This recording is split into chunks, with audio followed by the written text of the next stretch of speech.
सहना भवतु सहनौ भुनक्तु सह वीर्यं करवावहै तेजस्विनावधीतमस्तु मा विद्विषावहै। ॐ शान्ति शान्तिः। सद्गुरुनादाय नमः। शिरडी साई नादाय नमः। जगद्गुरवे नमः। लक्ष्मणार्याय नमः। ब्रह्म विद्या स्वरूपिण्यै नमः। अच्युतोऽस्मि महादेव तव कारुण्यलेशतः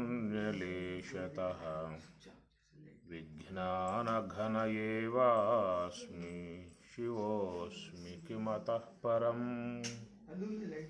न निजं निजवद्भाति अन्तःकरणजृम्भणात् अन्तःकरणनाशेन संविन्मात्रस्थितो हरिः संविन्मात्रस्थितश्चाहम् अजोऽस्मि किमतः परं व्यतिरिक्तं जडं सर्वं स्वप्नवच्च विनश्यति चिज्जडानां तु यो द्रष्टा सोऽच्युतः ज्ञानविग्रहः स एव हि महादेवः स एव हि महाहरिः स एव हि ज्योतिषां ज्योतिः स एव परमेश्वरः स एव हि परं ब्रह्म तद्ब्रह्माहं न संशयः।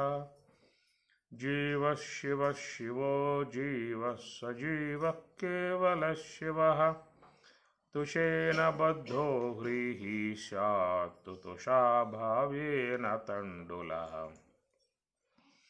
एवं बद्धस्तदा जीवः कर्मनाशे सदा शिवः पाशबद्धस्तथा जीवः पाशमुक्तः सदा शिवः। न निजं निजवद्भाति अन्तःकरणजृम्भणात् अन्तःकरणनाशेन संविन्मात्रस्थितः हरिः न निजं నిజవద్భాతి అంతఃకరణ జృంభణాత్తు అన్నటువంటి విషయం మీద మనం మాట్లాడుకుంటూ ఉన్నాము. న నిజం వాస్తవం కానటువంటిది, దానిని నిజవద్భాతి వాస్తవం అనేటువంటి భావన కలగజేసేటువంటి విధానం అంతఃకరణమునందు ఉన్నటువంటి ఒకనొక మాయా శక్తి. అంతఃకరణ జృంభణము అనేటువంటి అంశం మీద మనం మాట్లాడుకుంటూ నిన్న అన్యదా గృహణత స్వప్న నిద్రాతత్వం అజానతః విపర్యాసే తయోః క్షీణే తురీయం పదమస్మృతే అని గౌడపాదాచార్యుల వారు వారి యొక్క అభిప్రాయాన్ని చెప్పుకొచ్చారు. నిద్రా తత్వం అజానతః, తానెవరో అనేటువంటి విషయం తెలియకుండగా ఉన్నంతకాలం నిద్రలో ఉన్నటువంటి వారము. నిద్రా తత్వం అజానతః, తానెవరో తెలియని స్థితి ప్రతి ఒక్కరి యందు ఉన్నది కాబట్టి దాని నిద్ర అన్నాడు. రెండవది అన్యద గృహణత స్వప్న, అన్యద తనకంటే వేరుగా ఉన్నటువంటి వాట్లను తనవి తాను అని భావించుకునేటువంటి స్వప్నములో ఉన్నాడు. తాను ఎవరు అనే విషయం తెలియని విధానం నిద్ర అయితే, తనకంటే అన్యముగా ఉన్నటువంటి వాట్లను తాను నావి అని అనుకునే విధానంగా ఉండటమే స్వప్నంలో ఉన్న విధానం. స్వప్నం అంటూ ఉన్నాడు. తయోహ క్షీణే, తయోహ ఆ రెండు కూడా క్షీణే తొలగిపోవాలని చెప్పని అన్నట్లయితే తురీయం పదం అసునుతే, తురియం. నాలుగవ అనుభవం. తురియం అంటే నాలుగవ అనుభవాన్ని తురియము అంటారు. అంటే సన్యాసాశ్రమం స్వీకరిస్తే తురీయాశ్రమాన్ని పొందినట్లుగా చెప్తారు. కాబట్టి నాలుగవ అంశము తురియము అనేటువంటి తురియం పదం అశ్నుతే. ఆ తురీయ పదాన్ని పొందగలిగితేనే తయోహో క్షీణే, ఆ రెండు పోతాయి అన్నాడు. అనగా నిద్ర, ఆ నిద్రలో ఉండి తనకంటే అన్యముగా ఉన్న అనాత్మ పదార్థాలని నావి నేను అనుకుంటూ ఉన్నాడు. దేహమునందేమో నేననే భావన, దేహేతర వస్తువులయందు నావనే భావన. దీన్నే పరమాత్మ భగవద్గీతలో నిర్మమో నిరహంకార సశాంతిం అధిగచ్చతి. నిర్మమ నిరహంకార. అహంకారం అంటే దేహము తానుగా భావించుకోవటం అహం బుద్ధి. అహంకారం అన్నారు, అహం బుద్ధి. దేహము నేనని చెప్పనుకోవడం అహం బుద్ధి. మమకారము అంటే తనకంటే అన్యముగా ప్రపంచంలో గోచరించేటువంటి యొక్క వస్తువులను నాబని చెప్పి అనుకోవటము మమకార బుద్ధి. అహం బుద్ధి, మమకార బుద్ధి. ఈ రెండు పోగలిగితే వాడు సహశాంతి అధిగచ్చతి. అంటే శాంతి అంటే పరమశాంతి, బ్రహ్మానందాన్ని, బ్రహ్మస్వరూపానుభవాన్ని పొందే అవకాశం ఏర్పడుతుంది. కాబట్టి ఈ ప్రకారంగా మనం నిన్న విషయాన్ని ప్రస్తావించుకుంటూ మనకంటే అన్యముగా భాషించేటువంటివి ప్రాతిభాషిక జగత్తు, వ్యావహారిక జగత్తు రెండు పదార్థాలు గోచరిస్తూ ఉన్నాయి. మహాత్ములు చెప్పింది మూడే సత్తా విధానంగా చెప్పుకొచ్చారు. వ్యావహారిక సత్తా, ప్రాతిభాషిక సత్తా, పారమార్థిక సత్తా. సత్తా విధానంగా చెప్పిన విధానాలు ఈ మూడే అనేటువంటి ఎందువల్ల అని చెప్పనంటే జీవేశ్వరులు ఇద్దరు ఉన్నారు కాబట్టి, బ్రహ్మము కంటే అన్యముగా జీవేశ్వరులు ఇద్దరు ఉన్నారు. అస్మిన్ లోకే ద్వా పురుషౌ స్థౌ ద్వావిమౌ పురుషౌ లోకే చరశ్చాక్షర ఏవ చర సర్వాణి భూతాని కూటస్థ అక్షర ఉచ్యతే. అస్మిన్ లోకే ద్వా పురుషౌ స్థౌ. ఈ లోకములో ఇద్దరు పురుషులు ఉన్నారు అని చెప్పి అన్నారు. యస్మాక్షరం అతీతోహం అక్షరాదపి చ ఉత్తమ అతోస్మి లోకే వేదేశ ప్రతిత పురుషోత్తమ.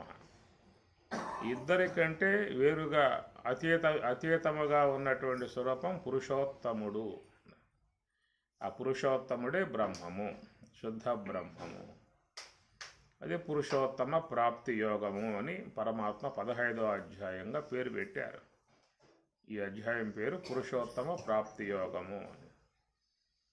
ఇక అధ్యాయం చెప్పేసి తన బోధ సమాప్తి చేసేశాడు.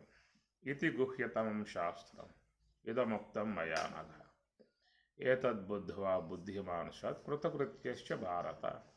ఇది గుహ్యతమం శాస్త్రం. గుహ్యతమమై ఉన్న విషయం నీకు ఇంత చెప్పడం జరిగింది, అయిపోయింది. పురుషోత్తమ ప్రాప్తి అయ్యిందో ఇంకేముంటుందో చెప్పాల్సింది. అందువల్ల మీకు పురుషోత్తమ ప్రాప్తి యోగముతో పరమాత్మ తన యొక్క పరిపూర్ణమై ఉన్నటువంటి బోధా విధానాన్ని ముగింపజేయటానికి గాను ఇతి గుహ్యతమం. అథ అనే దాంతో ఆరంభం అవుతుంది, ఇతి అనే దాంతో ముగుస్తుంది. కాబట్టి ఈ ప్రకారంగా స్వామి చెప్పిన విధానం ఏంటంటే ముగ్గురున్నారు అన్నారు. నాతో కూడా ముగ్గురున్నారు. నేను వాస్తవిక స్వరూపం. నా యందు కల్పన మాత్రముగా గోచరించే వాళ్ళు ఇద్దరు ఉన్నారు. వారు చరపురుష అక్షర. చరశ్చాక్షర ఏవచ. చరపురుషుడు అక్షర పురుషుడు. కాబట్టి ఈ విషయంగా మనకి ఉపనిషత్తులు కూడా ప్రతిపాదన చేస్తూ ఉన్నాయి. ఋతం పిబంతౌ సుకృతస్య లోకే గుహాం ప్రవిష్టౌ పరమే పరార్థే ఛాయాతపో బ్రహ్మవిదో వదంతి. బ్రహ్మవిద బ్రహ్మవేత్తలై ఉన్నటువంటి వారు వదంతి చెప్తూ ఉన్నారు. ఛాయాతపౌ ఎండ నీడలాగా రెండు ఉన్నాయన్న. ఎండ నీడలాగా రెండు ఉన్నాయి. ఎండ అనేదేమో ఈశ్వరుడు, నీడ అనేదేమో జీవుడు అన్నమాట. ఋతం పిబంతవు సుకృతస్యలోకే. అది ఇరువురు కూడా ఈ లోకంలో ఉండి ఋతం పిబంతవు ఆ యొక్క కర్మ ఫలాలని జీవుడు భుజించేవాడుగా ఉన్నాడు. ఆ కర్మ ఫలాలని ప్రసాదించేవాడుగా ఈశ్వరుడు ఉన్నాడు. శుద్ధ బ్రహ్మం ఏం చేయదు, నిష్క్రియుడు. కర్మలు చేసేవాడు జీవుడు, కర్మ ఫలాలను ప్రసాదించేవాడు ఈశ్వరుడు. ఇద్దరి మధ్యలో జరుగుతున్నటువంటి వ్యవహారం అన్నమాట. ఘృతం పిబంతవు, అక్కడ పిబంతవు అని ద్వివచనం వాడటం జరిగింది. దీని మీద మీకు బ్రహ్మసూత్రాలలో కూడా చర్చ జరుగుతుంది. అక్కడ ఘృతం పిబంతవు అని అన్నారు కదా, ద్వివచనం వాడారు కదా, పిబంతవు ద్వివచనం వాడారు కదా. మరి కర్మ ఫలాలు జీవుడే అనుభవిస్తూ ఉన్నాడా, ఈశ్వరుడు కూడా అనుభవిస్తూ ఉన్నాడు? ఎందుకంటే ఏకవచనం వాడాలి అక్కడ. పిబతి త్రాగుతున్నాడు, పిబంతవు ద్వివచనం వాడటం కారణంగా మరి ఈశ్వరుడు కూడా ఆ కర్మ ఫలాలని అనుభవించేవాడు ఉన్నాడని. ఈశ్వరుడు అనుభవించే విధానం ఆయనకి లేదు అనే విషయం సమన్వయం చేసుకుంటూ మీకు బ్రహ్మసూత్రాలలో నడుస్తుందన్నమాట. బ్రహ్మసూత్రాలన్నీ కూడా ఉపనిషత్తులలో ఉన్నటువంటి కొంచెం అసంబద్ధముగా అనిపించే అంశాలని సామరస్యం చేసి వాటిలను అందజేయటం బ్రహ్మసూత్రాలు చేసేటువంటి పని అన్నమాట. ఇలాంటి కొన్ని ఉపనిషత్తులలో ఉన్నాయి. ఇలాంటివి వస్తాం. వ్రతం పిబంతవు సుకృతశ్చలోకే గుహాం ప్రవిష్టవు అంటే అక్కడ ద్వివచనం సరిపోతుంది. అంటే ఆ గుహలో ఇద్దరు ప్రవేశించి ఉన్నారు, ఆ హృదయ గుహలో ఇద్దరు ప్రవేశించి ఉన్నారంటంలో అక్కడ సమన్వయం సరిపోతుంది. వ్రతం పిబంతవు ఇద్దరు అనుభవిస్తున్నారని మాట చెప్పినప్పుడు కర్మ ఫలాలని ఈశ్వరుడు కూడా అనుభవించేటువంటి అర్థం దాంట్లో వస్తుందన్నమాట. అందువల్ల అనుభవించేవాడు జీవుడే తప్ప ఈశ్వరుడు అనుభవించాడు. ఈశ్వరుడు సాక్ష్య మాత్రంగా ఉండి ఆ జీవుని కర్మ ఫలాలని ప్రసాదించేవాడుగా ఉన్నాడు. కర్తురాజ్ఞయ ప్రాప్యతే ఫలం. కర్తు ఆజ్ఞయ, కర్తయగు ఈశ్వరుని యొక్క ఆజ్ఞతో ప్రాప్యతే ఫలం, జీవునికి ఆ ఫలాలు ప్రాప్తిస్తూ ఉన్నాయి అనేమాట. కాబట్టి ఈ ప్రకారంగా ఇద్దరు ఉన్నటువంటి విషయము. దానికి శంకరాచార్యుల వారు కూడా అవిద్యోపాధికో జీవ మాయోపాధిక ఈశ్వర. అవిద్య ఉపాధిని బట్టి జీవుడు అన్నారు, మాయ ఉపాధిని బట్టి పరమాత్మ ఈశ్వరుడు అని చెప్పని అన్నారు. అవిద్యోపాధికో జీవ మాయోపాధిక ఈశ్వర. కాబట్టి ఇక్కడ ఉపాధులు రెండు ఉన్నాయి. మాయ అనే ఉపాధి ఒకటి, అవిద్య అనే ఉపాధి ఒకటి. అవిద్య ఉపాధి, మాయా ఉపాధి అని చెప్పనే మాట చెప్పినప్పుడు ఉపహిత చేతనములు పృచ్ఛగాత్మ పరమాత్మ మామూలుగా. జీవునిలో ఉన్నటువంటి ఉపహిత చేతనం పృచ్ఛగాత్మ, ఈశ్వరునిలో ఉన్నటువంటి ఉపహిత చేతనం పరమాత్మ. అయితే ఈ అవిద్యామాయలు విశేషణముగా కలిగి ఉన్నటువంటి వారు జీవుడు ఈశ్వరుడు. అవిద్యామాయలు విశేషణముగా కలిగి ఉంటేనేమో జీవుడు ఈశ్వరుడు అంటారు.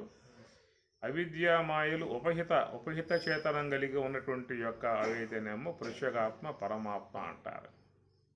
ఉపాధి విధానం వేరు, విశేషణ విధానం వేరు. విశేషణాన్ని బట్టి విశిష్టుడు అనే మాట వస్తుందన్నమాట. విశేషణము గలది విశిష్టము, విశిష్టుడు. అందువల్ల ఈ విశేషణములను బట్టే విశిష్టుడు అనే మాట వస్తుంది. ఇప్పుడు పరమశివుణ్ణి శూలి అన్నా. ఎందుకు శూలి అన్నావంటే ఆయనకి విశేషణంగా శూలం ఉంది, శూలం ధరించి ఉన్నాడు కాబట్టి ఆ శూలం యొక్క విశేషణాన్ని బట్టి విశిష్టుడు అని అన్నప్పుడు శూలి అని అర్థం. అట్లా శ్రీమన్నారాయణుణ్ణి చక్రి అంటారు. ఆయన చక్రం ధరించి ఉన్నాడు. చక్రం విశేషణముగా ఉన్నది కాబట్టి ఆ విశేషణముగా కలిగి ఉన్నటువంటి అతడు విశిష్టుడు. ఆ విశిష్టుడే శూలి అని వస్తుంది. శూలము శూలి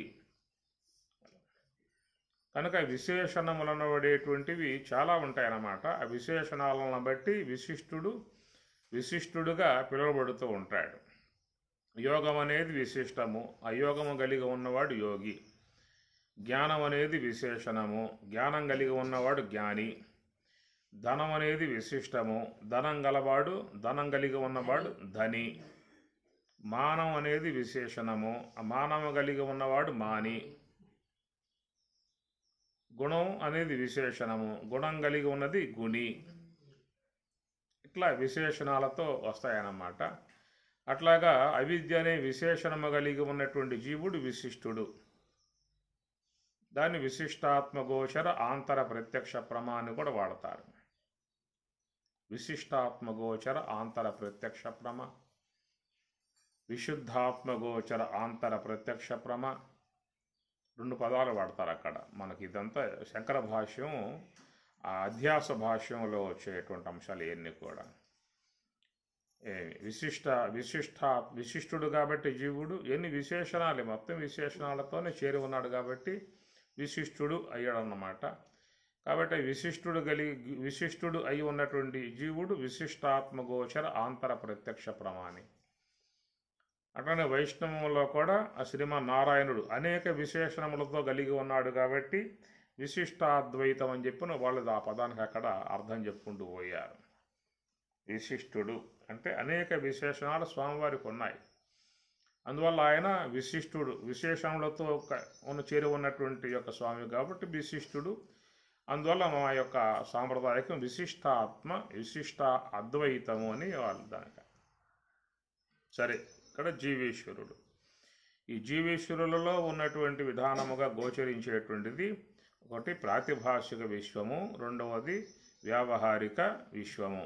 ప్రాతిభాషిక జగత్తు, వ్యావహారిక జగత్తు అనేటువంటి 2 కూడా ఎందుకు తోస్తున్నాయి అంటే అంతఃకరణ జృంభణము.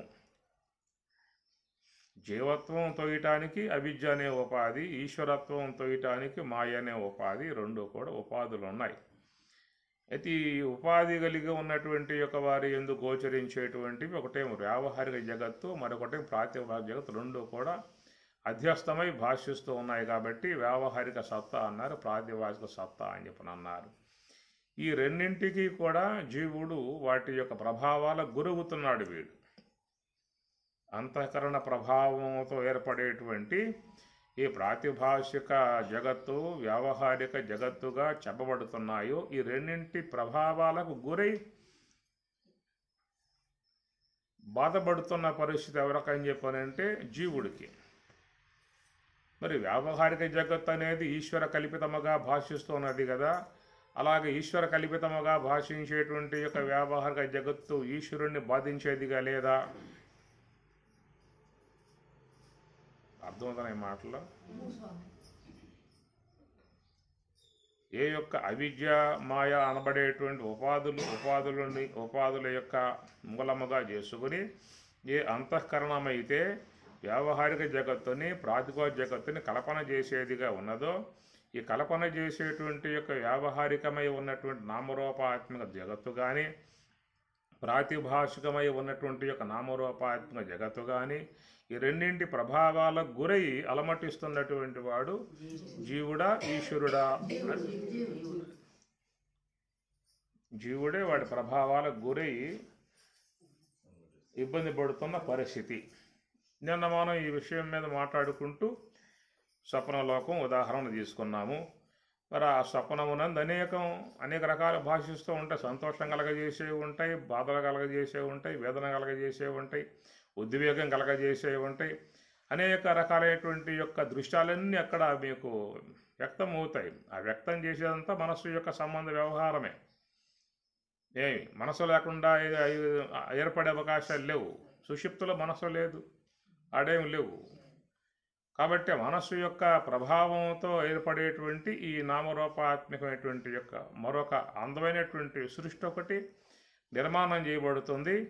అలాంటి ఆ జగత్తు యందు వీడు భ్రమకు గురై అది వాస్తవం అనేటువంటి భావనకు వాడు వచ్చేసేసి అక్కడ అలమటిస్తున్నటువంటి పరిస్థితి. వాస్తవానికి అది లేదు, అది కల్పన మాత్రము, ఊహా సంబంధము, అది మిథ్య, అసత్యము, ఇవన్నీ వాస్తవికంగా. అయినా కానీ వాడు ఆ సత్యత్వ భావనగా అతడు గురయ్యి వాటి చేత అక్కడ అలమటించే పరిస్థితి వచ్చేసిందన్నమాట. అంటే ఏమిటంటే అవిద్యా ప్రభావము. అక్కడ అవిద్యా ప్రభావముతో కలిగేటువంటి యొక్క నిద్ర అనేటువంటి యొక్క దోషం.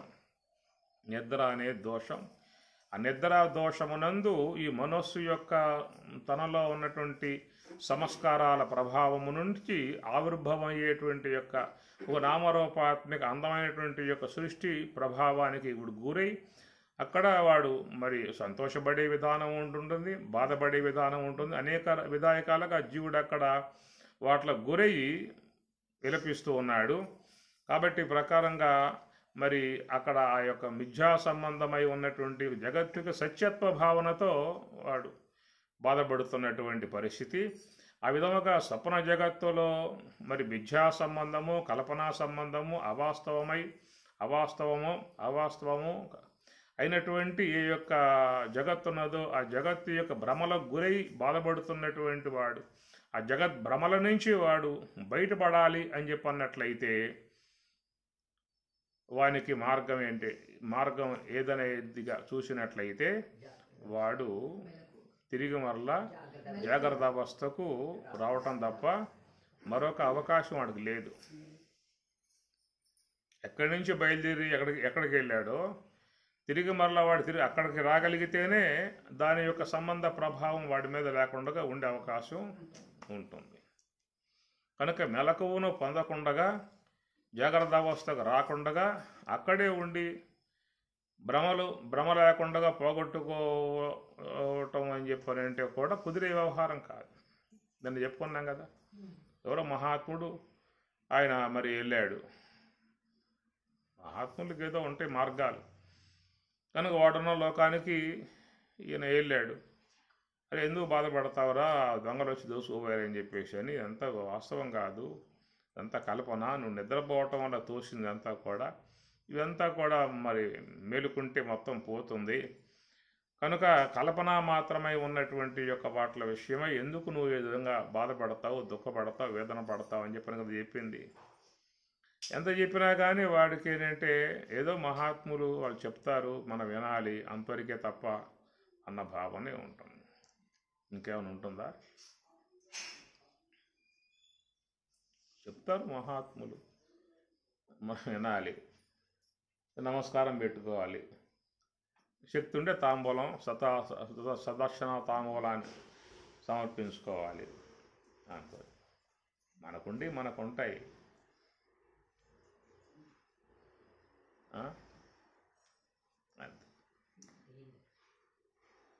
కాబట్టి అక్కడ వాడేం చేస్తాడు, సదక్షిణ తాంబూలం సమర్పించుకొని స్వామిగారు నమస్కారం, బయలుదేరాలి.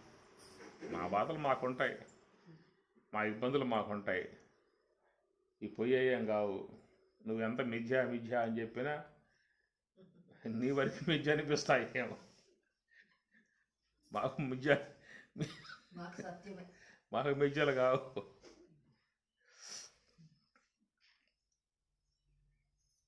ఇక వాడికి ఎంత చెప్పిన వినడో. ఆయన బయటికి రావాలి, ఆయన దెబ్బ కొట్టాలి, వాడి మేలు కొలపాలి. ఇక అది మార్గం తప్ప మరొక మార్గం లేదేక. అప్పుడు బయటకు వచ్చి పడితే ఇప్పుడు చెప్పరా అంటే ఆడే చెబుతాడు. స్వామి గారికి వాడే చెబుతాడు, స్వామి అంత మిథ్య, కల్పన, అవాస్తవము. ఇప్పుడు స్వామి చెబుతాడు. అందువల్ల ఏంటంటే మనకి జీవకల్పితమై అవిద్య అనేది తన ఉపాధి కాబట్టి తన అవిద్య సంబంధ ప్రభావంతో తన మనస్సు యొక్క సంకల్ప వాసనలతో ఏ భ్రాంతి ఏర్పడిందో ఆ జగద్భ్రాంతి యొక్క సంబంధ భ్రమ నుంచి బయటపడటానికి ఒక సులువైన మార్గం ఉన్నది. ఎందుకంటే వ్యావహారిక వస్తువు స్థాయికి వచ్చేస్తే వానికి ఆ యొక్క ప్రాతిభాషికమై ఉన్నటువంటి స్వప్న సంబంధమై ఉన్నటువంటి భ్రమ వానికి సులభముగా తొలగటానికి బయటపడటానికి అవకాశం అనేది ఉందన్నమాట. కానీ ఇక్కడికి వచ్చిన తర్వాత ఇక్కడ కూడా భ్రాంతి ఉందగా. ఇది ఈశ్వరోపాధి సంబంధ మాయా సంబంధ భ్రమ ఇక్కడ ఉందన్నమాట.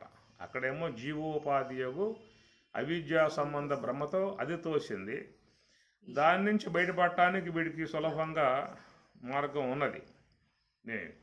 ఆ భ్రమ నుంచి బయటపడాలని చెప్పనంటే వాడేమన్నా యమ నియమ ఆసన ప్రాణాయామ ప్రత్యాహార ధారణ ధ్యాన ఇన్ని శీలించాలి వాడేమన్నా?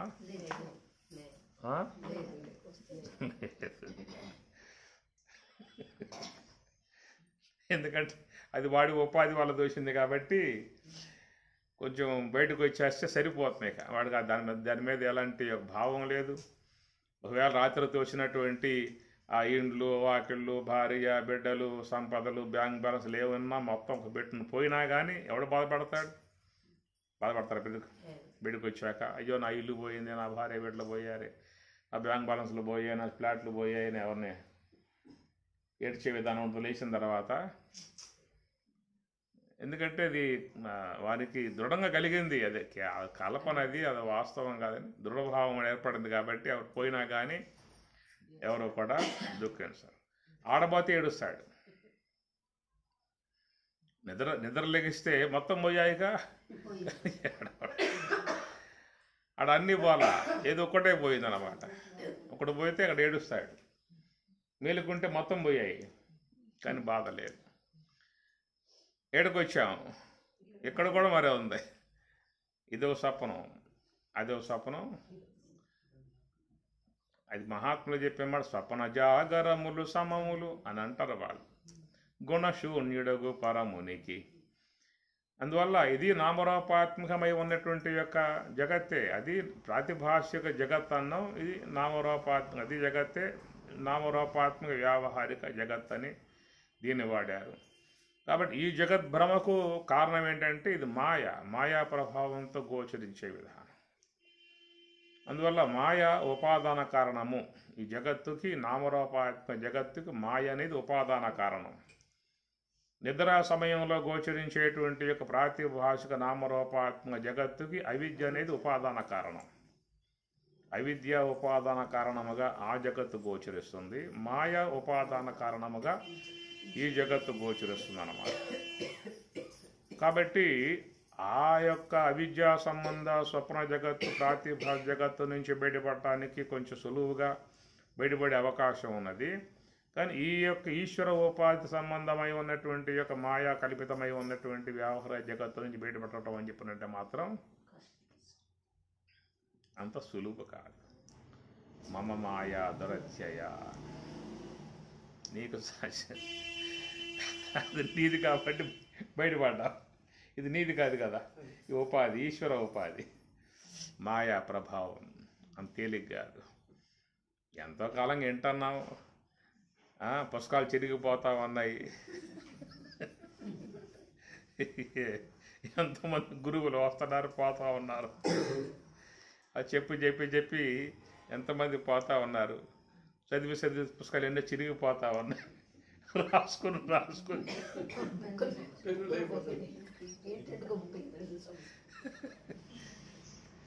పుస్తకాలు నిండిపోతా ఉన్నాయి. ఇది అట్లాగే ఉంది. ఇది దీని నుంచి బయటపడటానికి ఇప్పుడున్నటువంటి ఇవన్నీ కూడా శీలించాల్సి ఉన్నాయి. సామాన్యం కాదు, అంత తేలిక కాదు. దృఢ ప్రయత్నం. ఉపాధి అందరిలోనూ ఉంది. ఏమ్మా? అవిద్య ఉపాధి అందరిలోనూ ఉంది, ఈశ్వర ఉపాధి అంతటా ఉంది. అవును. ఇది రెండు పోగొట్టుకొని ఎట్లా చేయగలము? అది కొంచెంగా చెప్పండి, జాస్తి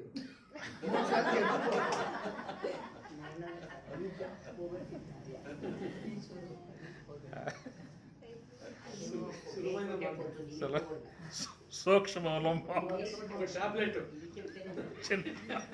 టాబ్లెట్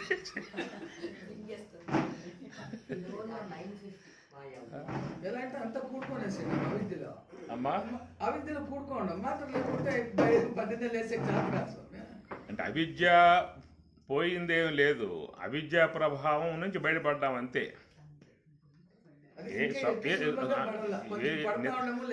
అది నిద్ర అనే దోషం వల్ల, అవిద్యా ప్రభావంతో నిద్ర అనే దోషం ఏర్పడి అక్కడొక జగత్తు మనస్సు అనేది కల్పన చేసింది. అంతఃకరణ విజృంభణం అన్నట్లుగా అక్కడ కొత్త లోకం ఏర్పాటు చేసింది.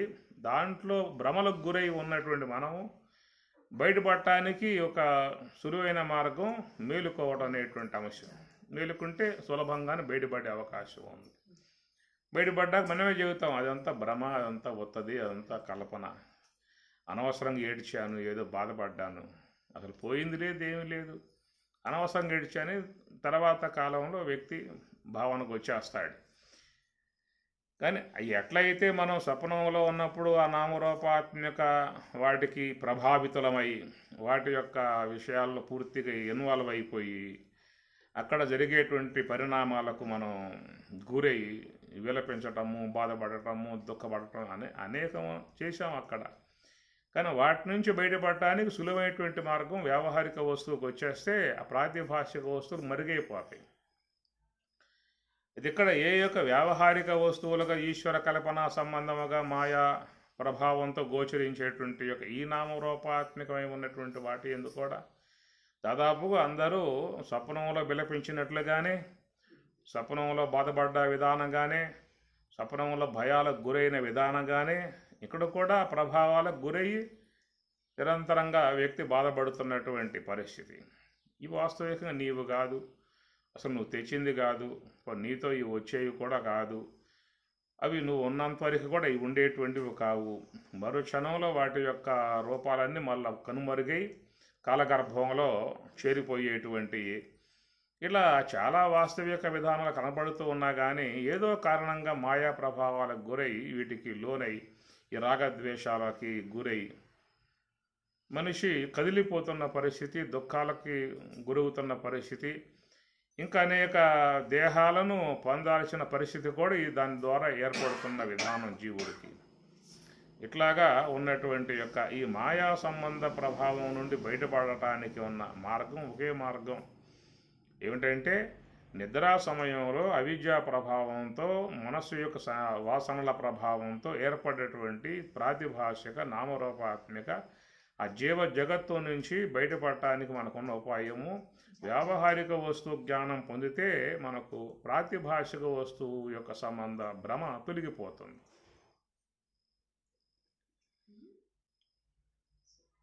అది అర్థమయ్యేదండి. వ్యావహారికము అంటే మాకు కరెక్ట్గా పాయింట్ చెప్పండి. వ్యావహారికం అంటే పంచభూతాత్మక జగత్తు, పంచభూతాత్మకమై ఉన్న జగత్తు, మన కళ్ళ ముందు కనబడేటువంటి జగత్తు, భూమి, జలము, అగ్ని, వాయు, ఆకాశాత్మకములుగా ఏ యొక్క జగత్తు అయితే నామరూపాలను ధరించి ఉన్నదో, ఈ పంచభూతాలను ఆశ్రయంగా చేసుకుని ఏ నామరూపాలైనటువంటి జగత్తుగా ఏర్పడిందో దానిని వ్యావహారిక జగత్తు అంటారు. అంటే వ్యవహరించుకోవటానికి యోగ్యంగా ఉందన్నమాట, అందుకే వినియోగించుకోవటానికి యోగ్యముగా ఉందన్నమాట. మనం భూమి వాడుకుంటూ ఉన్నాం, జలం వాడుకుంటూ ఉన్నాం, అగ్ని వాడుకుంటూ ఉన్నాం, వాయువు వాడుకుంటూ ఉన్నాం, ఆకాశం వాడుకుంటూ ఉన్నాం. ఈ వినియోగాత్మకముగా ఉన్నటువంటి యొక్క అంశములుగా చేరి ఉంది కాబట్టి దీన్ని వ్యావహారికము అంటారు. వ్యవహరించుకోవటానికి ఒక చెట్టు వచ్చిందనుకో, దాన్ని మంటలు వాడుకుంటారు, రెమ్మలు వాడుకుంటారు, ఆకులు అన్నీ వాడుకుంటారు. కొట్టేసిన తర్వాత ఫర్నిచర్కి కిటికీలు చేస్తారు, ద్వారబంధాలు చేస్తారు, ఇంక వినియోగించుకుంటున్నాం కదా. మట్టితో కొండలు చేస్తారు, అనేక రకాలు చేస్తారు, బంగారం తాపరణాలు చేస్తారు, చెవులు పెడతారు, ముక్కులు పెడతారు, చేతులు పెడతారు. ఇవన్నీ చూసి ఇన్ని అవన్నీ మిథ్య అనేది తెలుసుకున్నాం. కొంచెం మీరు చెప్పిండారండి, ఇంకా ఉండే మిథ్యని అది వ్యావహారికం అనే పదము మనం వినియోగాత్మకంగా ఉందన్నమాట. అది నీ స్వప్నంలో భాషించేటువంటివి కేవలం కల్పన మాత్రంగా తోస్తాయి, అవి మళ్ళా కనుమరుగైపోతాయి అన్నమాట. ఇవి ఉంటాయి అన్నమాట. స్వప్నంలో గోచరించినటువంటివి తిరిగి మళ్ళీ జాగ్రత్త అవస్థకు వచ్చి స్వప్నావస్థకు పోతే అవి ఉండవు, మళ్ళీ అక్కడ మళ్ళీ వేరే మళ్ళా వస్తాయి. అట్లనే జాగ్రత్త అవస్థ నుంచి స్వప్నావస్థకు పోయి జాగ్రత్త అవస్థకు వస్తే ఇక్కడ మళ్ళా కొత్తగా వస్తాయి ఏమన్నా, అవే వాడుకోవచ్చు. ఇవి ఉంటాయి, అవిరా అవి ఉండవు. కలలోని సిరులెల్లా కనుఊర్పులేగాక మెలకువ చూడ అవి మెరసీనా. అట్లాగా ఇప్పుడు నీకు నిద్రపోయావు, సుఖంగా బ్రహ్మాండంగా నీకు ఒక మంచి భవంతి, మంచి ఐశ్వర్యము, ఎంతో ఒక కార్లు గీర్లు బ్రహ్మాండంగా అన్నీ ఉన్నాయి అక్కడ. మేలుకుంటే ఇక్కడ ఇల్లు కూడా సరిగ్గా లేదు, ఇల్లు ఇప్పుడు అద్దె ఇల్లు. ఇక్కడ ఆడకపోతే మంచి భవంతి, సేవకులు, పరిచారకులు, 2-3 కార్లు, హెలికాప్టరు, లక్షల కొద్ది బ్యాంకుల్లో జమలు, అన్నీ ఉన్నాయన్నమాట. ఇక్కడికి వస్తే సరే ఇల్లు లేదు, అంత ఇద్ది ఇల్లు అద్దె ఇల్లు పేదరికం అన్నీ ఉన్నాయి అనుకో. ఇక్కడ బాగా అక్కడే బాగా అన్ని సంపదలు ఉన్నాయి, అన్ని సేవకులు ఉన్నారు, అక్కడ అన్ని కార్లు గిర్లు అన్నీ ఉన్నాయి. మరి అక్కడికి వెళ్ళామనుకో ఉంటాయా? చాలా సొగసారి. ఇక్కడికి వచ్చిన తర్వాత ఆడకు పోదామంటే అవి మళ్ళీ ఉండే అవకాశాలు లేవు. కానీ ఇక్కడే కూడా ఒకవేళ ఇక్కడ మనం బాగా కష్టపడి సంపాదించి కార్లు గీర్లు ఏర్పాటు మంచి బిల్డింగ్లు ఏర్పాటు చేసుకున్నాం కదా, ఇక్కడి నుంచి పోవటం ఒకటి ఉంటుంది. మళ్ళా మరణం అనే ఒక అంశం ఉందిగా. ఈ మరణం అనే అంశం మీద పోయి కనుక వస్తే మళ్ళీ ఇవి ఉండవు మళ్ళీ మనకి.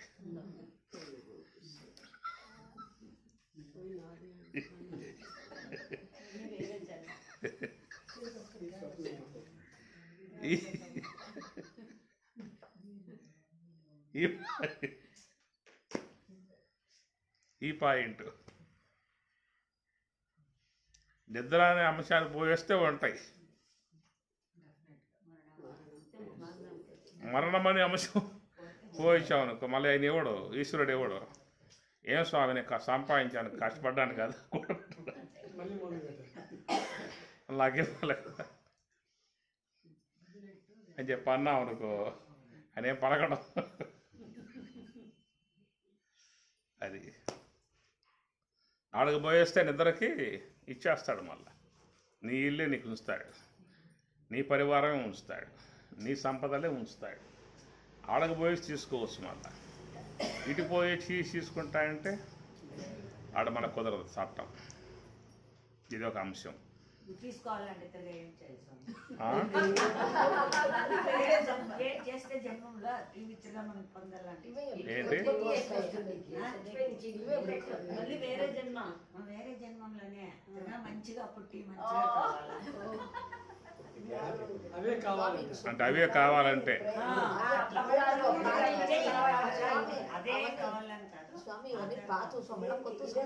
అవే కావాలంటే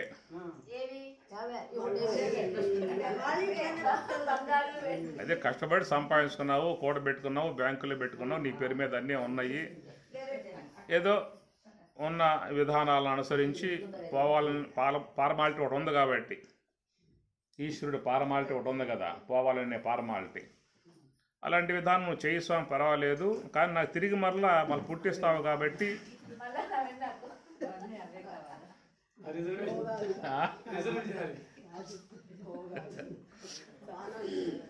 కాబట్టి పుట్టాలన్నది ఒక గ్యారంటీ నిర్ణయం కనుక నీది. మళ్ళీ పుట్టించేదని నీకు ఉంది కాబట్టి ఆ పుట్టించేది ఏదో ఇక్కడ నేను కూడబెట్టుకున్నా కనుక ఇక్కడే పడేస్తే అనేది నీ భావం. అంతేనా? మంచిగా ఉంటా నెక్స్ట్ లేకుండా ఉంటే కష్టం కదా. ఈ మంచి తరమే తిరగా కావాలంటే, ఇలాంటి మంచిదనం కావాలంటే ఇవన్నీ కాదు. కాబట్టి మళ్ళా నేను మంచిగానే పుట్టాలి, మంచిగానే వ్యవహరించాలి, మంచిగానే జీవించాలి, అందరికీ ఉపకారంగానే జీవించాలి, మేలు చేసే విధానంగా జీవించాలి అనేటువంటిదే ఇప్పుడు నాకు ఉండాలి. అదే నాకు ఉండాలి. అది ఉండాలంటే కాదు, ఉండాలని కోరుకోవాలి స్వామి గారిని. ఉండాలంటే ఏం చేస్తాం? స్వామి ఉండేట్లుగా అనుగ్రహించు.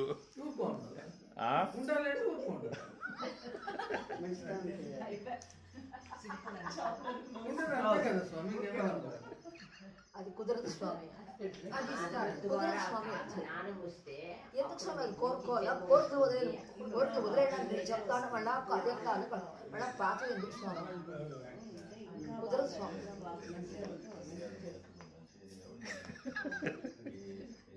ఇక్కడుండే మీరు పెట్టాలని చూపించారు స్వామి. ఇదే బేజారు మళ్ళీ అవే కావాలి ఎందుకు అనుకోవాలి స్వామి? సరే, ఆమె ఏదో ఇష్టపడింది, ఎట్లా మంచిగా ఉండాలి, మంచిగానే జీవించాలి, మంచినే చేయాలి, మంచి ఉపకారంగా ఉండాలి, మంచి మనస్సు ఉండాలి, పరువులకు సేవ చేసే భావం ఉండాలి. వాళ్ళు సాధన చేస్తూ ఉన్నారు కాబట్టి వాళ్ళకి ఆ భావాలు కలుగుతుంది. సాధన లేకుంటే భావాలు వచ్చేది. పరమేశ్వర, ఇప్పుడు ఎలాంటి నాకు మనసు ఇచ్చావో, ఎలాంటి ఉపకార భావం ఇచ్చావో, ఎలాంటి మంచితనం ఇచ్చావో, ఇట్లా కంటిన్యూ చేసాము మనం ప్రార్థన చేయటం స్వామి గారిని. అది తర్వాత ఆయన ఆ విషయం గురించి యోచన చేసి యోచన చేసి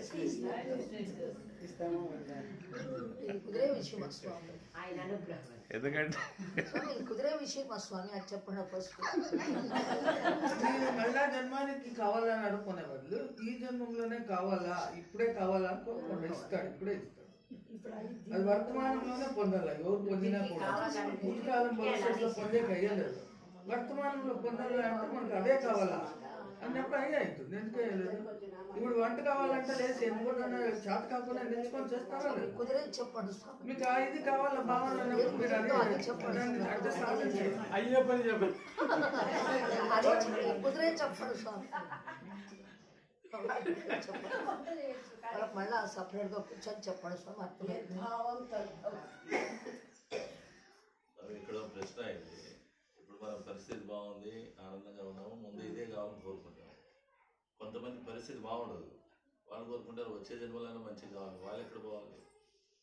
అదే కుదరదు అనేది చెప్తా ఉండదు స్వామి. మీరు అడిగేది వాళ్ళు అడిగేది ఏమి వాడు కోరుకుంటాడు, స్వామి ఇంత మాత్రం ఈసారికి ఏదో అయిపోయింది, ఈసారికి ఏదో అయిపోయింది, ఈ దరిద్రము, ఈ దారిద్ర్యము, ఈ దుఃఖాలు, ఈ బాధలు, సమస్యలన్నీ ఖండితంగా ఇది అయిపోయింది, జన్మకి అది అయిపోయింది, నాది నువ్వు ఇచ్చావు, నేను చేసుకున్నాను, అది నీ పొరపాటు, నా పొరపాటు. కనీసం వచ్చే జన్మలైనా మంచి వచ్చే జన్మలో అయినా కాస్త ఏదైనా బెంగళూరులో మంచి హౌస్ ఉంటాయి, చాలా ఉన్నాయి, ఏదో ఒకటి కేటాయించుతా పడేసి అని వాడు కోరుకునే విధానం ఉంటుంది. అప్పుడు రెండు క్లాష్ అయిపోతాయి. అప్పుడు రెండు క్లాష్ అవుతాయి. ఎవరైనా అందరూ ఆనందాన్నే కోరేది. ఆనందం అంటే వాళ్ళ ఆనందాలు, ఆనందం. ఐశ్వర్యం కానీ ఏమైనా అందరూ అదే కోరేది. కానీ వాళ్ళ సాధన బట్టి వాడు ఉన్నాడు కదా, వాడు తీర్మానం చేస్తాడు స్వామి. జన్మనే లేకుంటే ఏమి కాదు. జన్మ లేకుంటే ఈ సుఖాలు ఉండవు, ఈ దుఃఖాలు ఉండవు. జన్మలో జన్మ అనేది లేకుంటే అది ఏమి ఉండదు, అసలు ఏమి ఉండవు ఇక, ఏముండవు, అటువంటి స్థితికి పొందితే అయిపోతుంది కదా. అది మొత్తం పోతాయి ఇక. మొత్తం పోతే ఇక. జన్మరాహిత్యానికి అర్థం లెక్కయ్య. ఆ సమాధి ఆ స్థితి కావాలని ఆయా కోరుకోవాలి. సమాధి స్థితిని మాకు కలిగించండి. అదే ఆ స్థితిని కోరుకోవాలి కానీ జన్మలు ఎందుకు ఇంకా?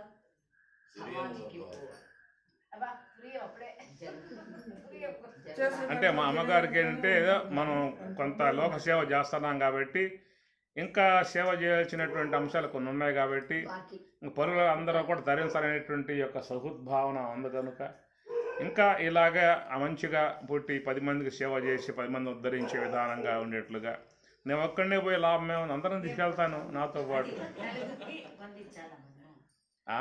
నలుగురిని మంచి నలుగురికి ఇది బోధించి వాళ్ళని కూడా మొత్తం కలుపుకొని కోరుకునేది కాదు.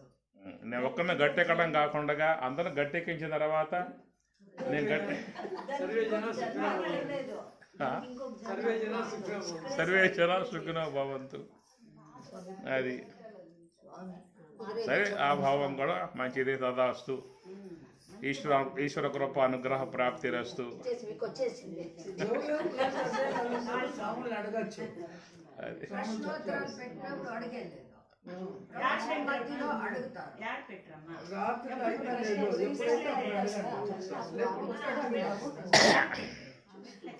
మిగతా వాళ్ళు అడగచ్చు, లేకుంటే సందేహం స్వాములు కంటిన్యూ చేస్తారు. సరే ఇది విషయం. అందరికీ అనేక అపేక్షలు. ప్రశ్నోత్తరాలు స్టార్ట్ కాకుండా ఇప్పుడు తిరుమల కొండకు పోతున్నారు అందరూ కూడా. ఇంకా జీవనం స్వామి అట్లాగే ఏం చేసి ఉన్నాడు. పోయిన వాడల్లో నమస్కారం పెడతాడు, 100 కొరుకులు కొరుతూ ఉంటాడు, ఆయన మొత్తం నోటు చేసుకుంటాడు. పెద్ద చిట్ట. పోయినలంతా స్వామి నమస్కారం, స్వామి మోక్షం ఏమని చెప్పి అడుగుతారా? ఎన్ని కోరికలు వెళ్ళిన తర్వాత మా వారికని, మా వాడికని, మా అబ్బాయికని, మా కూతురికని, మా అల్లుడికి కానీ, వాళ్ళకని వీళ్ళకని మొత్తం నోటు చేసుకో ఆ గుమ్మం దాటిన కాడి నుంచి ప్రారంభిస్తాడు. అక్కడ పోయాక చెప్పేసి అవకాశాలు ఉండవు, వాడు తోసేస్తాడు. కాబట్టి ముందు నుంచే క్యూ నుంచే మొత్తం సాంగ్ చెప్పుకుంటూ ఆరంభం చేస్తూ ఉంటాడు. ఆయన అంటాడు, ఆయన లేకుండా ఉండడు. అందువల్ల ఎన్నటువంటి వాటిల్లో ఏది సబబుగా అనిపిస్తుందో అవి తదాస అని చెప్పి అంటూ ఉంటాడు. సబబు కానటువంటివన్నీ పక్కన దూచేస్తూ ఉంటాడు. ఆయన డ్యూటీ అయితే ఇంకేం చేస్తారు? ఆయన నిద్ర పోనిస్తారా? నైట్ 2 అవుతుంది, మరి 3 గంట కొడతారు, మరి కూర్చోబెడతారు, అభిషేకాలని అవని ఇవని. ఎక్కడ అమ్మగారితో మాట్లాడే తీరిక ఆయనకి?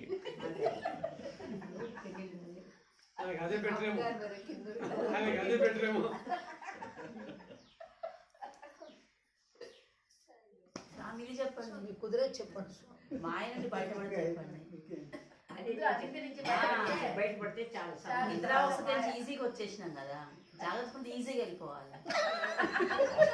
ఇప్పుడు జాగ్రత్త వస్తే పేరు చెప్పండి. ఈజీగా వచ్చేసినాం కదా, మరి ఇక్కడ నుండి ఈజీగా వెళ్ళిపోవాలి. ఇప్పుడు దానికి ఇప్పుడు అది వస్తే చాలే కాదు, వేరే వేరే అది ఈజీగా వేయని చెప్పి ఇట్లాగే ఈజీగా అయిపోవాలి. దాటేది ఎట్లా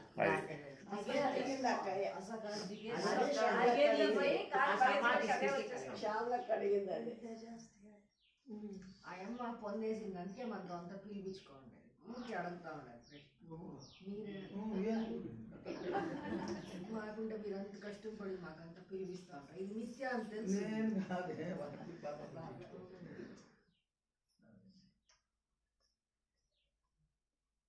అది పిలిపించుకోకుంటే నేను ఇక్కడ ఉంటా వస్తా ఉంటా.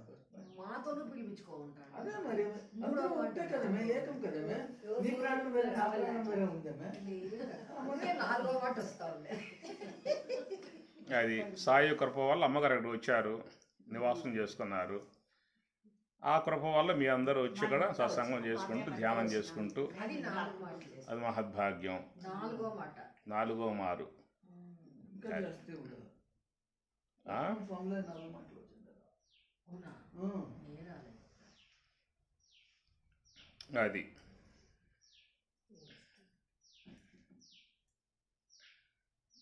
4వ మారు ఇది 4వ మారు అవుతుంది అన్నమాట.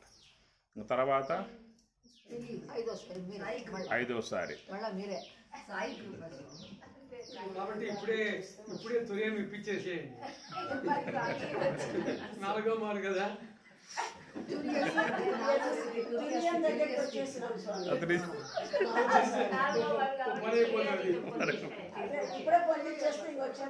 తురియ స్థితి 4వ స్థితి. ఇది 4వ స్థితి. తుర్యాతీత కూడా ఉంది. మళ్ళా తురియం తుర్యాతీతం ఉన్నారు మళ్ళా.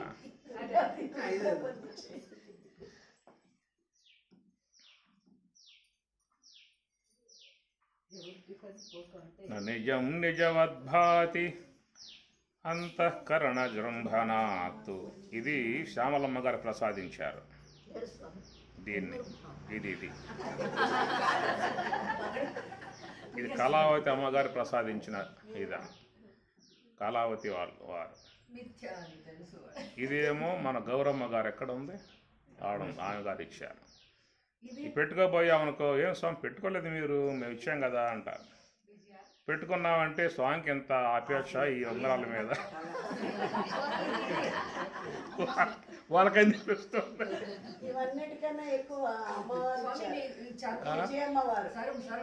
ఈ అమ్మగారు ఓంకారం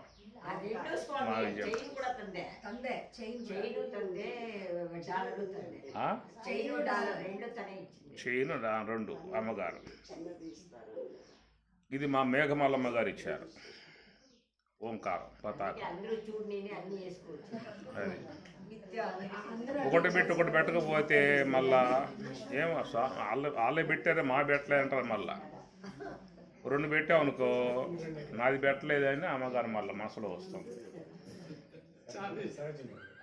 చాలా ఇబ్బంది మీకు. అసలు పెట్టుకోపోయామనుకో, స్వామి ఏం చేశారు, ఇట్ని దారం చేయించారా.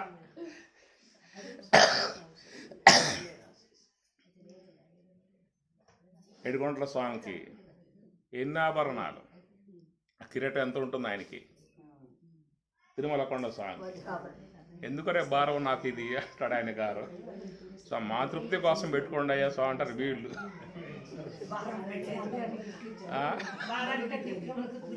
ఎంత భారం ఉంటుంది కిరీటం. పెట్టేస్తారు. దేవుడికి ఆయన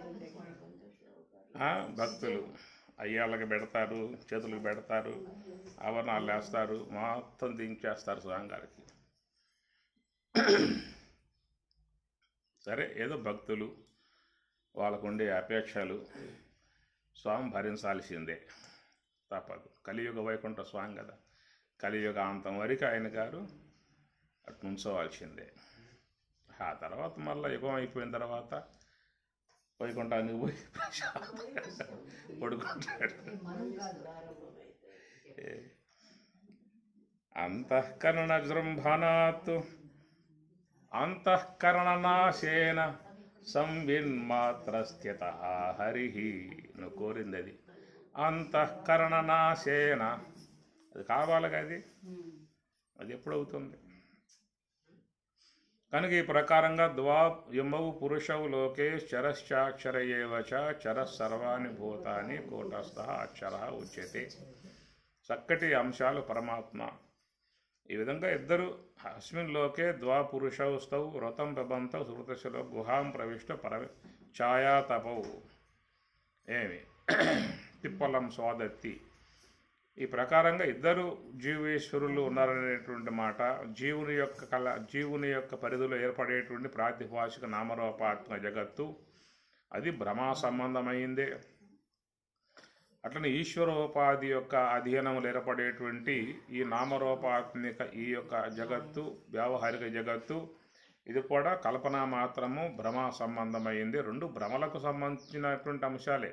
ఎందుకంటే అవిద్యా ప్రభావంతో ఏర్పడింది, అది భ్రమలే పుట్టిస్తుంది. మాయా ప్రభావంతో ఏర్పడింది, ఇది భ్రమలే పుట్టిస్తుంది. కాబట్టి భ్రమలలో ఈ జీవుడు పర్యటిస్తున్నటువంటి విధానము. అందుచేత మనం ఈ అవిద్యా ప్రభావంతో ఏర్పడేటువంటి నామరూపాత్మిక జగత్తు నుంచి బయటపడటానికి గల అవకాశం ఏమిటంటే వ్యావహారిక పదార్థమును గుర్తించగలిగితే చాలు, వాళ్ళకి ప్రాతిభాషిక జగత్తు యొక్క భ్రమ అనేది తొలగే అవకాశం ఉందన్నమాట.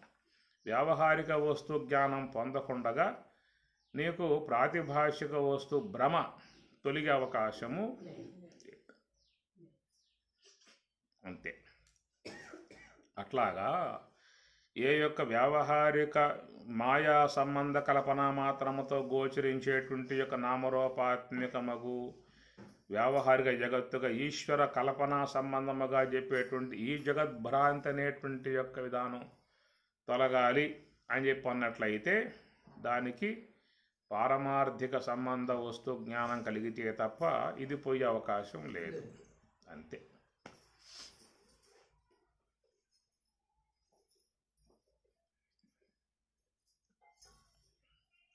ఏం చెప్పాను?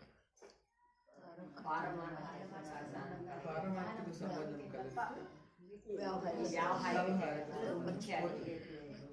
ఇంకా మేము ఇదే పారమార్థిక సంబంధం పోలే, ఇంకా అవిద్యలోను ఈశ్వర ఉపాధిలోనూ కూడుకొని ఉన్నాము. ఇప్పుడు దాన్ని కాబట్టి మామూలుగా జీవుడి విధానాలు అవిద్యా ఉపాధిలో చిక్కుకుని ఉన్నాడు, మాయా ప్రభావాలకు గురవుతున్నాడు. ఇది జరుగుతున్న విధానం. అవిద్యా ప్రభావంలో చిక్కుకున్నాడు, మాయా ప్రభావాలకి గురై మాయా సంబంధ అట్లా గురై వాట్ల భ్రమలలో మునిగి ఈ విధంగా కార్యములు సూక్ష్మంగా చేరుకోవాలంటే దీనికి ప్రాతిభాషిక జగత్తు నుంచి సూక్ష్మంగా చేరుకునే అవకాశాలు ఉన్నాయి. ప్రాతిభాషిక స్వప్న జగత్తు నుంచి సులభముగా చేరుకునే అవకాశాలు ఉన్నాయి ఇక్కడ. అది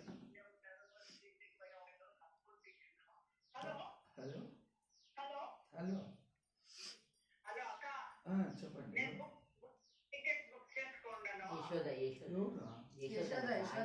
అవునా? చెప్పు. ఇప్పుడా?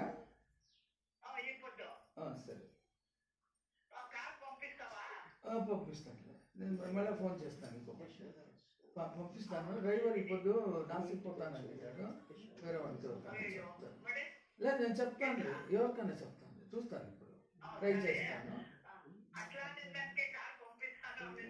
నేను చెప్పింది ఈ పొద్దు డ్రైవర్ లేడు అని చెప్పింది నీగా చెప్పాను అయిపోయింది ఇది చూస్తాను ఎవరినైనా పంపిస్తాను నువ్వేం యోచన చేయొద్దు నువ్వేం యోచన చేయొద్దు నేను పంపిస్తాను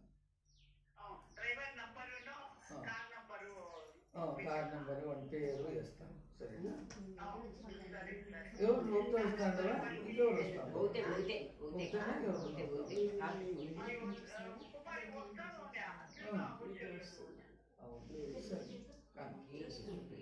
కానీ సరే పర్వాలేదు ఏం బయలుదేరలేదు బాబా సరే సరే సరే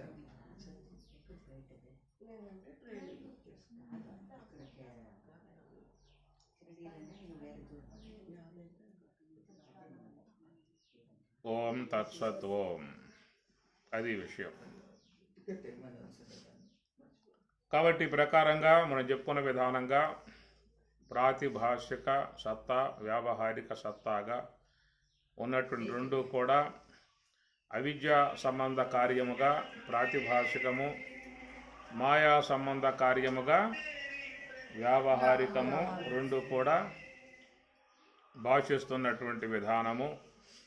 ఈ రెండింటి నుంచి కూడా బయటపడేటువంటి విధానంగా మన భాగవతంలో సపన జాగరములు సమములు గుణశూన్యుడగు పరమునికి గుణాశ్రయమున భవ వినాశంబులు పాటిల్లినట్లుండు పట్టి సూచనలేవు బాలులార కడకు త్రిగుణాత్మకములైన కర్మములకు జనకమై వచ్చు అజ్ఞాన సముదయమును ఘనతర జ్ఞానవకినిచే కాల్చిపుచ్చి కర్మ విరహితులై హరి గనుట మేలు.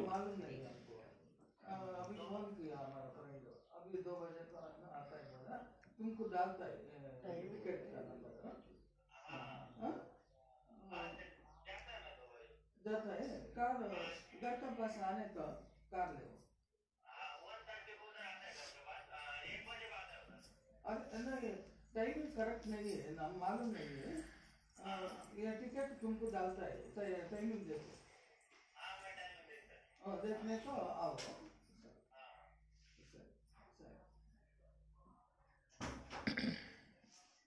అది కాబట్టి ప్రకారంగా ఎప్పుడైతే వ్యావహారిక వస్తు జ్ఞానాన్ని పొందడం జరుగుతుందో, వ్యావహారిక వస్తు జ్ఞానం పొందినప్పుడు ప్రాతిభాషికమై ఉన్నటువంటి ప్రాతిభాషిక జగత్తగు స్వప్న జగత్తు మిథ్య అన్నటువంటి జ్ఞానం కలుగుతుంది. వ్యావహారిక వస్తు జ్ఞానం పొందినప్పుడు అది పొందనంత వరకు నీకు కలిగే అవకాశాలు లేవు. ఆ స్వప్న నిద్రా దోషానికి ప్రభావితులయ్యే ఆ స్వప్నంలో భాషించేటువంటి యొక్క నామరూపాత్మిక జగత్తుకి ఆ ప్రభావాలకు గురై ఆడ బాధపడే పరిస్థితి ఉంటుంది. అది తొలగిపోవాలని చెప్పనేటువంటి విషయం వచ్చినప్పుడు నీకు వ్యావహారిక వస్తు జ్ఞానం పొందినప్పుడు ఆ ప్రాతిభాషికం అనేటువంటిది లేదిక దాని గురించి ఎలాంటి ఆలోచన లేదు, దానికి ఎలాంటి యొక్క బాధపడే పరిస్థితి లేదు. అది కేవలం కల్పన అట్లా తోచింది మిథ్య అనే మాట వాడికి అనుభవరూపకంగా వచ్చేస్తుంది. అట్లాగే ఏ యొక్క మాయా కల్పన సంబంధముగా గోచరించేటువంటి ఈ వ్యావహారిక జగత్తులో ఈ నామరూపాత్మక జగత్తులో ఉన్నాము. ఈ నామరూపాత్మక జగత్తంతా వాళ్ళు చెప్పడం మిథ్య అని చెప్పి అంటూ ఉన్నారు. బ్రహ్మ సత్యం జగన్మిథ్య అనే మాట మహాత్ములు వాడుతూ ఉన్నారు. ఏమన్నా కానీ దాని యొక్క స్వరూప విధానం పూర్ణం అనుభవానికి రావాలని చెప్పన్నట్లయితే ఏ ప్రకారంగా స్వప్న జగత్తు నుంచి వ్యావహారిక వస్తువుకు వచ్చినప్పుడు అది కల్పన మాత్రముగా నిశ్చయించబడిందో అట్లా వ్యావహారిక వస్తువు జగత్తులో ఉన్నటువంటి యొక్క మనము మరొకటి పారమార్థికం అనే వస్తువు ఒకటి ఉందని చెప్పి అంటున్నాం. కాబట్టి అంటే పారమార్థిక వస్తు స్వరూప అనుభవాన్ని పొందగలిగితే అప్పుడు ఇది కూడా అతనికి అనుభవరూపకంగా కల్పన మాత్రం మిథ్యామాత్రం అనేటువంటి యొక్క నిర్ధారితముగా వచ్చే అవకాశం ఉంటుంది. కాబట్టి అవస్థాంతరం పొందకుండగా అవస్థలో ఉండి మిథ్య అనే భావం రావాలంటే వచ్చే అవకాశం లేదు. అవస్థాంతరం పొందకుండగా అవస్థలోనే ఉండేది మిథ్య అనేటువంటి భావం రావాలంటే అది పూర్ణంగా వచ్చే అవకాశం లేదు. అనగా స్వప్నావస్థలో ఉన్నవాడికి స్వప్న పదార్థాలు మిథ్య అనేటువంటి భావం రావటానికి అవకాశాలు లేవు. వాడు అవస్థాంతరం పొందగలిగితేనే అది మిథ్య అనే భావం వచ్చే అవకాశం ఉంటుంది.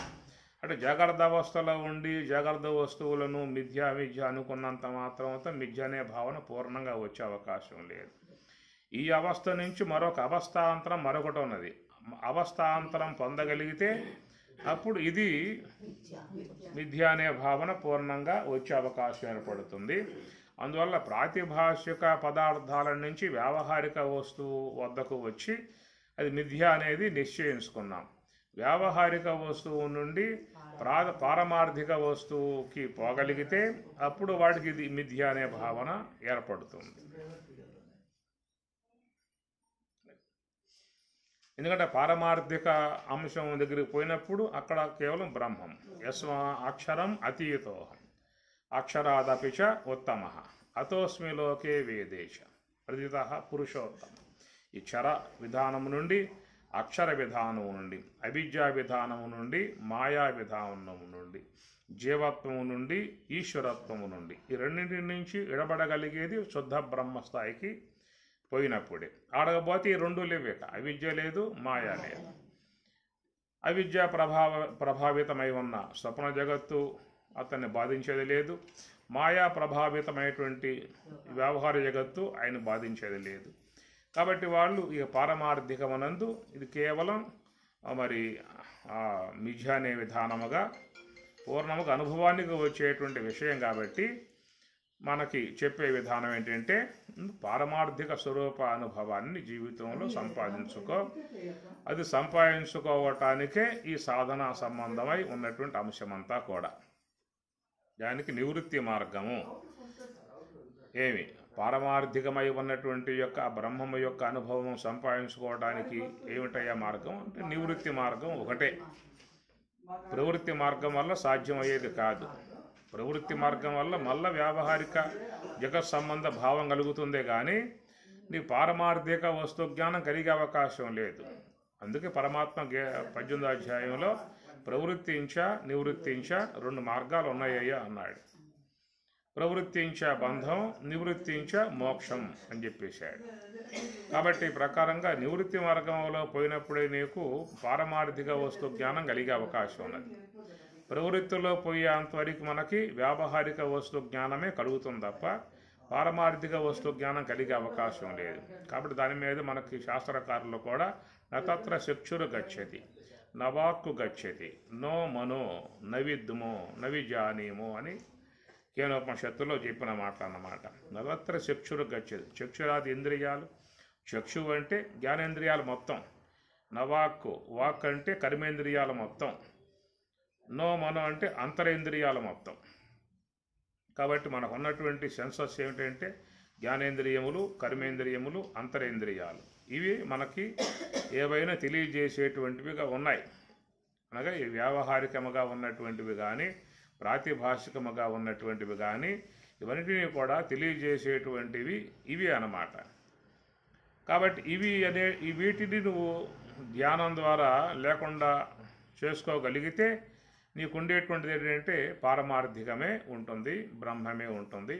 కాబట్టి ఆ బ్రహ్మము యొక్క పరిధిలోకి పోయినప్పుడు ఇవేవి అక్కడ ఉండే విధానాలు కాదు. కాబట్టి అందువల్ల పరమాత్మ భగవద్గీతలో సర్వద్వారాన్ని సంయమ్య అన్నాడు. సన్నియమ్యేంద్రియ గ్రామం, ఇంద్రియ గ్రామం సముదాయం సంనియమ్య నియమించమని చెప్పి అంటూ ఉన్నాడు.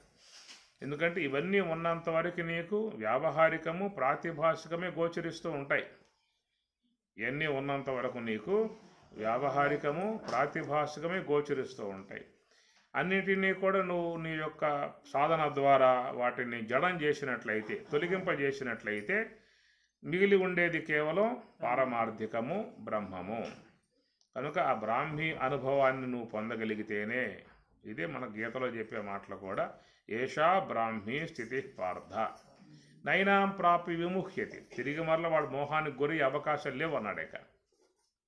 నైనాం ప్రాపి విముహ్యతి స్థిత్వాశ్యామంతకాలేపి. మరణ పర్యంతం జీవన్ముక్తుడుగా బ్రహ్మావలోకనం చేసుకుంటూ ఆ బ్రహ్మముని ఆస్వాదిస్తూ బ్రహ్మానందముతోనే తన జీవన విధానం కొనసాగించుకుంటూ ప్రారబ్ధం ఉన్నంత వరకు సాగుతుంది.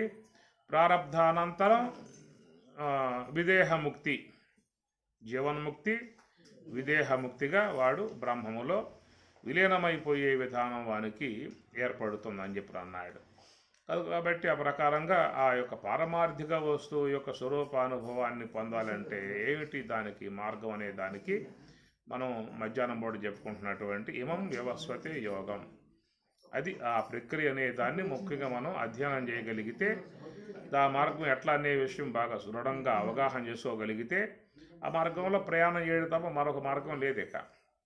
కాబట్టి ఈ ప్రకారముగా ఇది ఈ ప్రాతిభాషిక సంబంధమై ఉన్న వ్యవహారం కానీ, వ్యావహారిక సంబంధమై ఉన్న వ్యవహారం కానీ, ఇవన్నీ కూడా అవిద్యామాయలు వాటికి కారణములుగా ఉన్న మధ్యలో తారట్లాడుతూ నటన చేస్తూ ఉన్నటువంటిది మనస్సు. కాబట్టి ఈ మనస్సుని ఇక్కడ చెప్పుకొస్తూ అంతఃకరణ జృంభనాత్ అనే పదం ఏమి ననిజం నిజవద్భాతి, ననిజం ఇటు వ్యావహారికముగా గోచరించేటువంటి యొక్క ఈ జగత్ విషయం కానీ, ప్రాతిభాషికముగా గోచరించేటువంటి ఆ జగత్తు కానీ వాస్తవికంగా ననిజం, ఇవి లేవు వాస్తవికం కాదు ఏమి. కాబట్టి వ్యావహారిక వస్తువు పరిధిలో ఉంటే అది లేదు, పారమార్థిక వస్తువు పరిధిలో ఉంటే ఇది లేదు. ఈ రెండు కూడా మాయా సంబంధ కార్యములుగా ఇవి తోస్తూ ఉన్నాయి, అవిద్యా సంబంధ కార్యములుగా అవి తోస్తూ ఉన్నాయి. ఈ తోసే విధానానికి ప్రధాన కారణమేమి ఉన్న వస్తువు ఏంటంటే మనస్సు అనే మాట ఇక్కడ. అంతఃకరణ విజృంభణం, అంతఃకరణ నాశేన సంవిన్మాత్ర స్థిత హరి. అంతఃకరణ నాశేన అనే మాట చెప్పుకొచ్చాడు ఇక్కడ. నాశేన అనే పదానికి మనకు రమణ భగవానుల వారు కూడా చెప్పుకొచ్చేది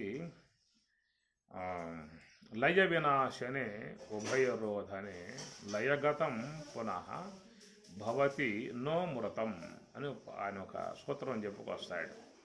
లయ వినాశనే రెండు ఉన్నాయి ఆయన చెప్పండి. లయము అంటే రోజు సుషుప్తి అవస్థలో అది అట్లా లయమవుతుంది, మళ్ళా వస్తూ ఉన్నది. అది లయమైనప్పుడు మనకి అంతా ఏం కనపడటం లేదు. జాగ్రత్త పదార్థాలు లేవు, స్వప్న పదార్థాలు లేవు, రెండు లేవు. లయం సుషుప్తి అవస్థలో లయమైనప్పుడు జగత్ పదార్థ సంబంధ భ్రమ లేదు, స్వప్న పదార్థ సంబంధ భ్రమ లేదు. కానీ మళ్ళా బయటికి రాగానే అటు స్వప్న పదార్థ సంబంధ భ్రమలు పట్టుకుంటూ ఉన్నాయి, జాగ్రత్త వస్తువు సంబంధ భ్రమలు పట్టుకుంటూ ఉన్నాయన్నమాట. రెండింటితో మనం అలమట్టించాల్సిన పరిస్థితే ఏర్పడుతుంది. లయం అనేటువంటి అంశంలో మాత్రం జరుగుతున్నటువంటిది ఒక చెప్పుకొచ్చాడు. లయ వినాశనే, వినాశనం అంటే అది ఇక యోగ సమాధిని పొందినటువంటి స్థితి అన్నమాట. అది వినాశనం అని చెప్పిందంటే అది యోగ సమాధికి సంబంధించిన అంశం. లయం అనేటువంటిది సుషుప్తి అవస్థకు సంబంధించిన అంశం. సుషుప్తి అవస్థ పొందిన ఈ రెండు భాషించటం లేదు, యోగ సమాధిని పొందిన ఈ రెండు భాషించటం లేదు. సుషుప్తి అవస్థను పొంది వచ్చినట్లయితే మళ్ళా ఈ భ్రమలు పట్టి వీడిని ఇబ్బంది పెట్టే పరిస్థితి ఉన్నది. వినాశనే యోగ సమాధి కనుక పొంది వస్తే మాత్రం వాడు ఈ భ్రమలకు గురి కాడనేటువంటి మాట. నీకు అదే ఏషా బ్రాహ్మి శితే పార్థ నైనాం ప్రాపి విముఖ్యతి అన్నాడు. నా ఏనాం ప్రాపి విముఖ్యతి. కనుక యోగ సమాధికి పోయి వచ్చినటువంటి వాడు తిరిగి మరలా ఈ భ్రమలకు గురయ్యే పరిస్థితి వాడికి ఉండదనేటువంటి మాట. అదే సుషుప్తి అవస్థకు పోయి వచ్చినటువంటి వాళ్ళకైతే ఈ రెండు కూడా వాటి ప్రభావాలు చూపే విధానం ఉంటుంది అనేటువంటిది. దానికి రమణుడు మహర్షి చెప్పే విధానం లయ వినాశనే ఉభయరోధనే లయగతం పునః, లయగతం పునః మళ్ళా ఆరంభమవుతుంది. ఏమి లయం అంటే సుషుప్తి అవిద్యలో మునక వేసి రావటం అన్నమాట. వచ్చింది మళ్ళా మోహాలకి గురవుతుంది. దానివల్ల మళ్ళా జన్మ పరంపరలో కూడా కొనసాగుతాయి. సుషుప్తికి పోయి వచ్చినందువల్ల ఆ జన్మ పరంపర లాగేదేం లేదు. ఎందుకంటే జన్మ పరంపరలకు కర్మవాసనలు అజ్ఞానం మూలం కాబట్టి ఈ కర్మవాసనలకు అజ్ఞానం విరోధి కాదు. అందువల్ల సుషుప్తి అవస్థను పొందినప్పుడు ఆ కర్మవాసనలన్నీ అవిద్యలో అట్లా నిక్షిప్తం చేయబడతాయి, భద్రపరపబడతాయి అన్నమాట. మళ్ళీ తిరిగి అవి జన్మలకు కారణములుగానే వచ్చే విధానం ఉంటుంది. అది వినాశనం అని చెప్పి అన్నాడు కదా. వినాశనం అని చెప్పినాడు యోగ సమాధి. ఆ యోగ సమాధి విధానంలో ఉంది ఏంటంటే అక్కడ జ్ఞానాగ్ని అన్నారు, బ్రహ్మాగ్ని అన్నారు, ఆత్మాగ్ని అన్నారు, ఆత్మ సంయమ యోగాగ్నవు, బ్రహ్మాగ్నవు, బ్రహ్మణాహుతం, జ్ఞానాగ్ని దగ్ధ కర్మాణం, ఇన్ని పదాలను మనకు వాడబడతా ఉన్నాయి. అలాగా యోగ సమాధి యొక్క సంబంధ తురియ అనుభవాన్ని పొందినప్పుడు అక్కడ ఆ జన్మకారకములై ఉన్నటువంటి కర్మవాసనలన్నీ కూడా కాలిపోయిన విధానం కాబట్టి అవి మళ్ళా మొలకెత్తే పరిస్థితి వాటికి అగ్నిదగ్ధం యదా బీజం శాఖాపల్లవ వర్జితం జ్ఞానదగ్ధం యదా యోగి పునర్జన్మ నవిద్యతి అని చెప్పిన శ్లోకం చెప్తారు. అగ్నిదగ్ధం యదా బీజం శాఖాపల్లవ వర్జితం. ఒక గింజను బాగా కాల్చి కనుక మామూలుగా గింజ పెడితే మొలక, మొక్క, చెట్టు, మాను, మహావర్షమకు వచ్చేస్తుంది. అదే గింజ బాగా కాల్చి కనుక పెట్టేసినట్లయితే శాఖ పల్లవ వర్జితం, మొలక, మొక్క, చెట్టు, మాను ఏమి అక్కడే లేవు. అది అని చెప్పాం. జ్ఞానదగ్ధం యథాయోగి పునర్జన్మ నవిద్యతే. కాబట్టి ఈ ప్రకారంగా లోన ఉన్నటువంటి కర్మవాసనలను, అజ్ఞానాన్ని స్వరూప జ్ఞానము చేత నశింపజేయబడ్డప్పుడు అవి మళ్ళా మొలకెళ్ళెత్తే అవకాశాలు వాటికి ఉండదు. కాబట్టి అతడు మరి తిరిగి మరల పుట్టే విధానము ఉండదని చెప్పి అన్నాడు. లయగతం పునః, ఈ లయం పొందిన విధానం మాత్రం పునః మరల వాడికి ఈ ప్రాతిభాష జగత్ సంబంధ భ్రమలకి గురవుతాడు, వ్యావహారిక వస్తు సంబంధ వాటికి భ్రమలకు గురవుతాడు. అవి సుషుప్తి అవస్థ మాత్రం భ్రమలు పోగొట్టగలిగే సామర్థ్యం అక్కడ లేదు. ఎందుకు అవిద్య సంబంధ స్థితి. స్వప్నం సుషుప్తి అవిద్యా ప్రభావంతో ఏర్పడింది అక్కడ. కాబట్టి అవిద్యా ప్రభావంతో గోచరించేటువంటి భ్రమలు కాబట్టి భ్రమలు అట్లాగా ఉండే విధానం ఏర్పడుతుంది కనుక లయం పొందటం వల్ల మళ్ళీ ఏర్పడుతుంది అన్నాడు. వినాశనం అని చెప్పి అన్నాడు కదా. ఆ వినాశనం పొందినప్పుడు తిరిగి మరలా వాడు ఈ భ్రమలకు గురయ్యే అవకాశము ఉండదు అని చెప్పని. కాబట్టి ఈ ప్రకారముగా ఒకటి సుషుప్తి అంశాన్ని, ఒకటి యోగ సమాధి యొక్క అంశాన్ని రెండింటిని కూడా ఆ పోలిక చేస్తూ రమణుడు ఒకటేమో లయము అన్నాడు, ఒకటేమో వినాశం. లయగతం పునః భవతి నో మృతం. ఇది వినాశనం అయిందంటే నో మృతం, ఇక మళ్ళా వాడికి భ్రమలు కలిగే అవకాశం లేదనేటువంటి యొక్క విషయం భగవద్గీతలో కూడా స్వామివారు నైనాం ప్రాపి విముఖ్యతి, తిరిగి మళ్ళా వాడు మోహాలకు గురయ్యే పరిస్థితి లేదు. అటు బ్రహ్మభావంతోనే ఉంటాడు, చివరికి బ్రహ్మమునందే విలీనం అయిపోతున్నాడు, మోక్ష స్వరూపుడు అయిపోతున్నాడు. కనుక వాని యొక్క ఇవన్నీ కూడా భ్రమలన్నీ పోగొట్టుకునే విధానం ఒక స్వరూప స్థితి అనేటువంటిది తప్ప దేనివల్ల పోయే అవకాశాలు లేవు అన్నమాట. అది అలా దాని సంబంధ అంశమే మనకి భగవద్గీత స్వామి చెప్పిన విధానం. ఇమం వ్యవస్వతే యోగం ప్రోక్తవానం. అంటే ఈ భ్రమలు మొత్తం పోగొట్టగలిగి వానికి పరిపూర్తి స్థాయిని పొందింపజేసే అంశమైతున్నదో ఆ యోగం నేను అనాది నుంచే చెప్పుకొస్తున్నా అనేటువంటి మాట పడతాడు. కాబట్టి దాని విషయం మీద ఈ పూట కొంచెం మనం విశ్లేషించుకునే ప్రయత్నం చేద్దాం. మధ్యాహ్నం ఓం సహనా భవతు సహనౌ భునక్తు సహ వీర్యం కరవావహై తేజస్వినావధీతమస్తు మా విద్విషావహై. ఓం శాంతి శాంతి శాంతి. హరి ఓం తత్సతు. శ్రీ గురుభ్యో నమః. హరి ఓం.